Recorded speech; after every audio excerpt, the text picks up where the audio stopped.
Shalom bien-aimés dans les Seigneurs, nous vous saluons de partout où vous êtes. C'est le pasteur David du ministère La Vie des Dieux qui vient vers vous pour vous annoncer la bonne nouvelle de Jésus-Christ. Que Dieu vous bénisse. C'est le désir de mon cœur. Je désirais voir, comme la Bible le dit, vous voir prospérer à tous égards, être épanoui dans Jésus-Christ et dans la vie, dans les séculiers. Nous sommes là pour partager et parler de la parole de Dieu. Nous voulons partager sur le thème que nous intitulons « Autel et la destinée ». Autel et la destinée. Et ça, notre série, le thème de notre série de cette fois-ci, Autel et la destinée. Nous allons lire la parole de Dieu dans Genèse chapitre 12, le verset 7. Genèse chapitre 12, le verset 7. J'ai avec moi la version parole vivante. Il est écrit ainsi. Le Seigneur se montre à Abraham et lui dit, je donnerai ce pays à tes enfants et aux enfants de leurs enfants. À cet endroit, Abraham construit un autel pour le Seigneur qui s'est montré à lui. Je peux même reprendre, je reprends le passage. Le Seigneur se montre à Abraham et lui dit, je donnerai ce pays à tes enfants et aux enfants de leurs enfants. À cet endroit, Abraham construit un autel pour le Seigneur qui s'est montré à lui. Je venais de le dire, nous parlons de l'autel et la destinée. Autel et la destinée. Avant toute chose, il est très important de comprendre le sens, la quintessence même de ces mots, de ce mot qui font partie de notre sujet. Il s'agit de l'autel et la destinée. Alors, je voudrais juste dire quelques mots sur ces deux mots qui nous intéressent dans notre série. Un autel, selon une simple définition dans la conception de la religion, il s'agit d'une table ou monument en bois ou en pierre, à usage de sacrifice. Dans la religion, quand on parle d'un autel, il s'agit d'un monument en bois ou en pierre et qui sert d'offrir un sacrifice. Et qui dit sacrifice, la notion de sacrifice, qui dit sacrifice signifie que en fait, c'est une offrande qui est donnée, une offrande à une divinité. Pour ne pas seulement rester dans le sens de l'Église ou de la vie chrétienne ou de la pensée chrétienne, je dirais une offrande donnée à une divinité. Donc ça peut être une divinité du côté ténèbres ou à notre Dieu le Tout-Puissant. Donc c'est ça, quand on parle de sacrifice. Et ceci est fait pour rendre hommage à cette divinité. Ça veut dire, au fait, on voudrait rendre hommage à sa puissante souveraineté, à sa souveraine puissance. Donc c'est ça le sens de ce sacrifice. Le sacrifice qui est posé sur l'autel, le sens est de respecter, de vénérer une divinité et puis de rechercher sa faveur, d'attirer sa faveur et sa manifestation. Un autel est un lieu de rencontre entre le divin et les spirituels. Quand on bâtit un autel, quand un autel en forme de bois, comme dans l'ancien temps, dans la pensée, un autel, quand il est levé, il s'agit de créer un pont entre les spirituels et les physiques. C'est pour ça que même vous voyez dans ce que nous avons lu, Abraham a connu la visitation de Dieu, et Abraham n'a pas construit un autel pour juste marquer un lieu de souvenir, mais pour créer un lieu, un endroit où il y a une rencontre. Ça veut dire en d'autres termes que chaque fois qu'il passerait par cet endroit, il saura que Dieu se manifestait, Dieu se révélait à moi, et puis il sait qu'à cet endroit, il est encore possible de rencontrer le divin, de rencontrer Dieu. C'est pour cette raison qu'Abraham ici a élevé cet autel. C'est un endroit où il a rencontré Dieu et il veut marquer cet endroit pour que cet endroit reste pour lui un endroit où il y aura une rencontre entre le divin, le spirituel et le physique. Donc, je voudrais dire par là que quiconque, tout celui qui voudrait avoir la manifestation continuellement, tout celui qui voudrait, qui souhaiterait vivre la manifestation du divin, du spirituel dans sa vie, de notre Dieu, puisque nous sommes chrétiens, dans sa vie continuellement, il est très important d'avoir la culture d'élever l'autel. Il est très important d'avoir la culture de bâtir des autels dans sa vie. Et sans oublier qu'un autel est toujours accompagné d'un sacrifice. On ne peut pas parler d'autel, on ne peut pas parler d'un autel sans sacrifice. Quand il y a autel, il y a nécessairement un sacrifice. Il est important de le savoir. Il est très important de le savoir. Une terre qui a servi de construction pour élever un autel devient un lieu.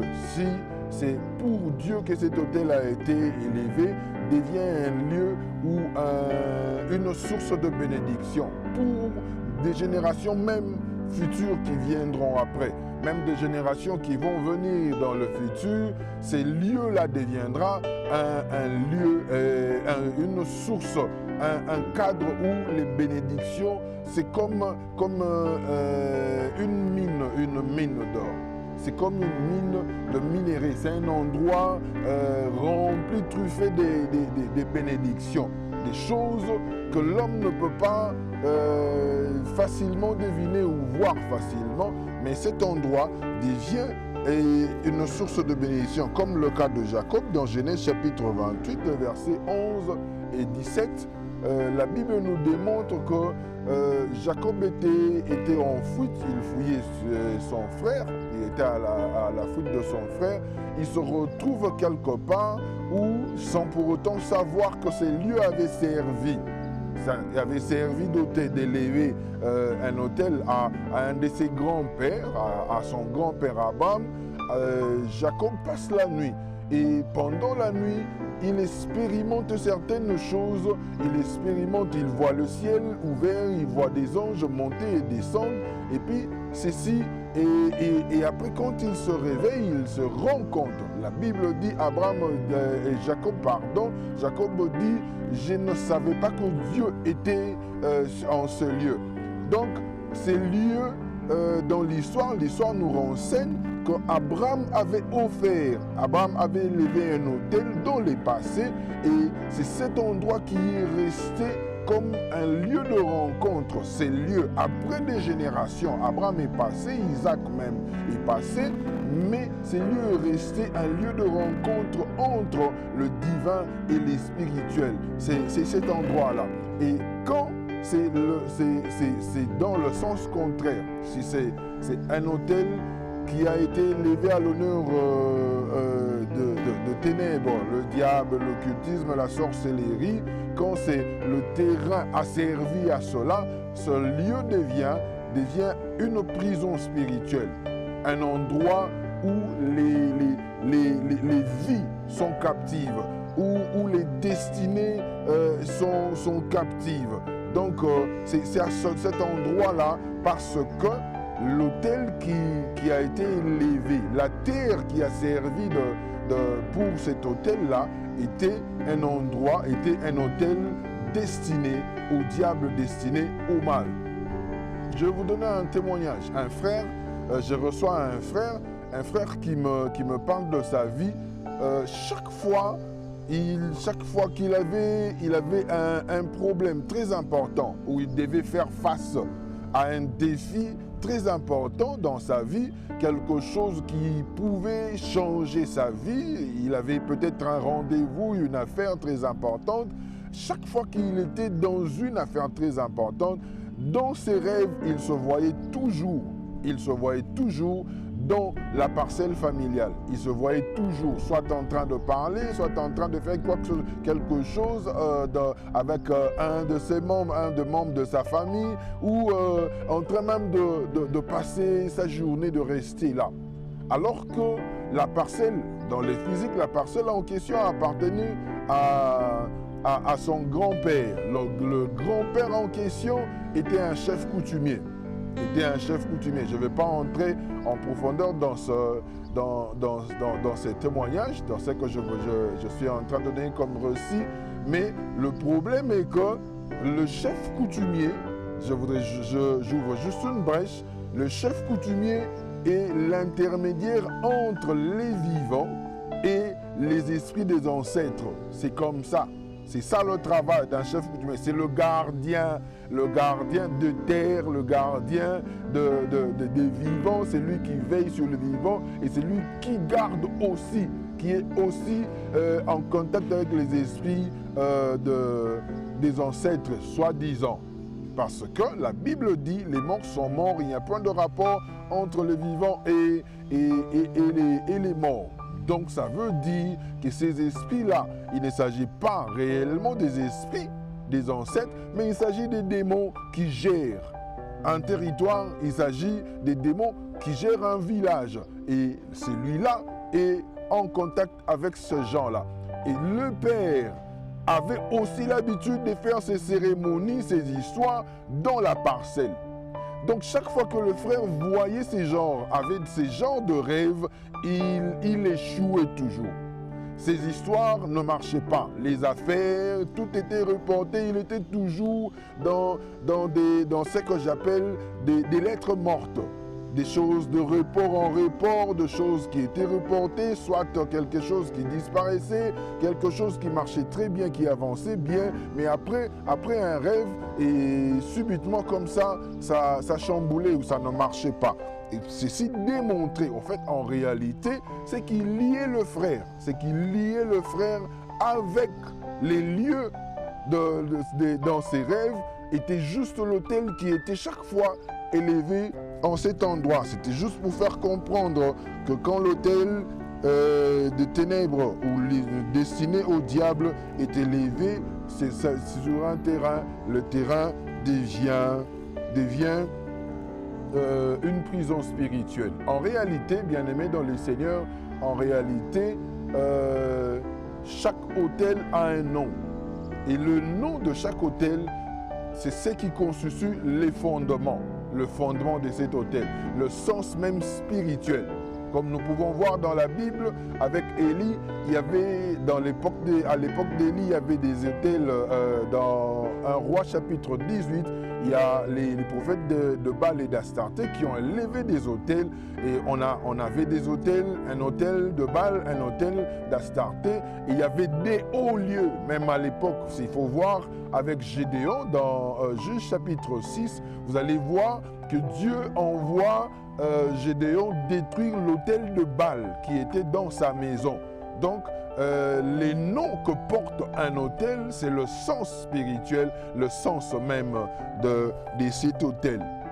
La pratique des autels, parce que beaucoup de gens diront c'était une culture juive, c'était dans le temps passé et maintenant là, Christ est monté à la croix de Golgotha, toutes ces choses sont bannies. Détrompez-vous, bien-aimés. Dans le Nouveau Testament aussi, ces pratiques existent encore. Ont existé, j'allais dire. Quand nous voyons, s'il faut voir, dans Luc chapitre 7, le verset 2 jusqu'au 5e, il s'agit d'un centenier qui a construit pour le juif une synagogue. Et puis le monsieur se retrouvait avec un de ses serviteurs malade au point de mourir. Il plaide auprès auprès de Jésus pour venir guérir son serviteur. En fait, ce qui est très important ici, qui nous démontre la notion de l'autel dans le Nouveau Testament, Jésus n'est pas allé où Jésus n'a pas accepté de guérir le serviteur de ce centenier simplement parce qu'il a demandé, non, mais la Bible nous démontre, la Bible dit que les Juifs ont plaidé, ils ont supplié Jésus pour qu'il guérisse. Ils ont même dit, il mérite que tu le fasses pour lui parce qu'il a construit pour nous. Il aime notre nation et il a conçu pour nous une synagogue. Donc ceci, le travail que cet homme a bâti, le travail de cet homme, la construction, l'amour de la nation juive et puis la construction d'une synagogue était pour cet homme l'élévation d'un autel et qui a valu, qui a attiré la guérison de son serviteur. Nous voyons encore dans les Actes des Apôtres, chapitre 10, le verset 4, la partie B, où je prends précisément cette partie-là, où la Bible nous démontre que un certain homme, un autre centenier, Corneille, qui était en train de prier, et la Bible dit ici, tes prières et tes aumônes sont arrivées, ont été entendues, sont arrivées auprès de Dieu et il s'en est souvenu. Donc, si Pierre, ceci a même coûté, en fait, Pierre a été dépêché par Dieu pour aller dans la maison de Corneille, d'un centenier romain, un étranger, un païen. Alors qu'à l'époque, les Juifs ne pouvaient pas entrer, accéder au milieu de païens. C'était une loi pour eux, c'était de l'impureté. Déjà au début, quand Pierre reçoit la vision, Dieu lui montre une nappe avec des bêtes impures et lui dit de tuer et de manger. Ceci démontrait ce que Dieu voulait accomplir avec Pierre dans la vie de cet homme Corneille et de sa maison. Donc, malgré l'impureté, les aumônes, les prières et les aumônes de Corneille ont atteint le niveau où Dieu a violé, entre guillemets, la loi juive, ce qui était prescrit. Donc l'autel, la notion de l'autel a été aussi et a existé encore dans le Nouveau Testament. Actuellement aussi, cette pratique existe et continue d'exister et continue encore d'exister au milieu de nous chrétiens. Mais la forme seulement a changé, mais le sens est toujours là. Nous continuons avec ça sous plusieurs formes de sacrifices. Ce n'est plus avec des bois ou des pierres, on n'a plus besoin d'élever des pierres ou des bois, mais il est maintenant question de sacrifice sous plusieurs formes. Et ceci se fait personnellement ou aussi collectif. Donc cette pratique existe encore. J'avais dit, nous avons avant d'avancer, avant d'arriver à ce mot destiné, je voudrais donner un témoignage que moi-même j'ai expérimenté dans cette matière. J'ai connu beaucoup de problèmes dans les études. J'ai l'habitude de donner ce témoignage pour édifier le peuple des dieux. Mais avant de présenter mes examens d'État, avant de faire la 6e année secondaire, j'ai fait pratiquement 3 années sans pour autant étudier. Quand j'ai eu l'occasion de faire la 6e, j'ai été invité quelque part, pas en tant que pasteur, juste frère, assister à un programme dans une église dans ma capitale. Je suis allé, j'ai assisté à ces cultes. Pendant le culte, les prédicateurs, le pasteur qui était en train de prêcher, c'était un invité, a fait un appel pour l'achat parcelle. On devait acheter la parcelle pour l'église en question. J'avais dans ma poche l'argent de frais scolaires. En fait, je savais que c'était, pour moi, obtenir ne fût-ce qu'un diplôme d'État était un grand combat, était un très sérieux problème. Parce que ma sœur, l'aînée, qui est avant moi, n'a pas pu arriver là. En fait, c'est qu'elle est là connue au Bakino Balobaka, Kobuka Bik, mais et ce qui lui est arrivé, je ne la culpabilise pas. On appelle ça, moi j'appellerais ça,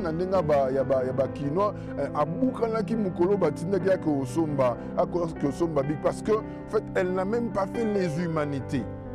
Ça, c'était un combat spirituel, c'était un sérieux problème. Et moi qui suis venu après lui, j'ai commencé à connaître les problèmes dans les études, juste quand j'ai commencé les humanités dans mes études. Donc, j'avais compris, j'avais aussi la grâce de suivre les enseignements dans le combat spirituel. J'ai compris qu'il fallait faire un rachat, il fallait élever un autel, il fallait que le divin intervienne dans ce que moi j'étais en train de faire. J'ai dû sortir l'argent de frais scolaires et donner pour la construction de la parcelle de cette église. Depuis ce jour-là, bien aimé dans le Seigneur, le témoignage est qu'on a présenté plus de 35, les examens d'État, plus de 35 et j'étais le seul à avoir obtenu le diplôme d'État. Ça c'était le cri, le travail de l'autel. Le divin a intervenu dans ce que moi j'avais opéré, dans ce que moi j'avais fait. Parlons de la destinée. Est-ce que nous avons ces deux mots-là? Parlons de la destinée. Une simple définition, quand on parle de la destinée, il s'agit du sort que subit un homme, indépendamment de sa volonté. Quelque chose qui arrive de bon ou de mal aux hommes ou aux choses, indépendamment de leur volonté. Mais il y a une chose, à avoir cette définition, on dirait que le hasard existe dans la vie. On dirait que l'homme peut tout faire. L'homme peut tout faire. La destinée, ou comme on le dit, le destin rattrape toujours. Quel que soit ce que tu peux fournir comme effort, quel que soit ce que tu peux faire, malgré les efforts, malgré le travail, malgré tout, quand ce qui a été tracé va toujours arriver comme ça. Moi, je n'y crois pas, je n'y crois jamais. La destinée est quelque chose qui est influencé par les spirituels et aussi la décision de l'homme. La décision de l'homme. Parce que quand on parle de ce qui arrive indépendamment de la volonté de l'homme, on dirait que c'est un hasard. Or, même une machine est programmée pour remplir une certaine catégorie de tâches. Même une machine. On ne peut pas prendre un ordinateur pour utiliser avec de l'eau par exemple, ou puiser de l'eau. Non. On ne peut pas prendre une voiture, une simple voiture, pour aller transporter des tonnes sur cette voiture-là. C'est impossible, même une machine. Donc je veux juste dire par là que la destinée est influencée par les spirituels et il y a aussi la décision de l'homme. Parce que aucun homme, s'il faut rester dans le restreint de nos pensées, dans le cadre chrétien, personne ne peut abandonner les péchés par lui-même. Et je dirais encore en élargissant, personne ne peut réussir sans les spirituels. Bien-aimés dans le Seigneur, si nous lisons dans Deutéronome chapitre 30, verset 19, nous allons voir que Dieu est en train de dire, il a placé devant l'homme le bien et le mal, la vie et la mort, le bien et le mal, et la bénédiction et la malédiction. Et puis Dieu dit, choisis la vie pour vivre. En fait, je le dis avec mes mots, moi, j'interprète ce passage qu'il y a la volonté de l'homme. Bien sûr, il y a une liberté, je n'exclus pas, je ne suis pas en train de renier la volonté ou la liberté de l'homme. Il y a la liberté de l'homme, mais ce qui est plus important ici, même dans ce passage de Deutéronome chapitre 30, il y a l'influence du divin dans la décision de l'homme. Parce que l'homme qui choisit le bien est influencé par le bien. L'homme qui choisit le mal est influencé par le mal. Il est impossible à l'homme. L'homme est un être humain. Et l'être humain est toujours influencé par le spirituel. Il est impossible de faire un choix sans pour autant. C'est pour cette raison que moi, dans ma vie, dans mon ministère, dans ma manière de voir les choses, je ne suis pas apte à condamner des gens. Je suis toujours d'avis à étudier, à bien observer et faire la part de choses. Bien sûr qu'il y a la responsabilité de l'homme, mais aussi, parce que s'il faut prendre la destinée comme la définition, comme le dictionnaire le définit, on dirait que ceci n'est que quelque chose de hasard. L'homme n'a rien à fournir comme effort et cela vient du hasard, cela tombe du ciel comme ça ou de nulle part. Or, dans l'humanité, dans l'existence, il y a les spirituels et les physiques. Bien-aimés dans le Seigneur, je voudrais qu'on comprenne une chose. La notion de l'autel existe et la destinée marche ensemble avec cette notion, avec l'autel. Bien-aimés dans le Seigneur, la vie est spirituelle. Soyons spirituels. Que Dieu vous bénisse.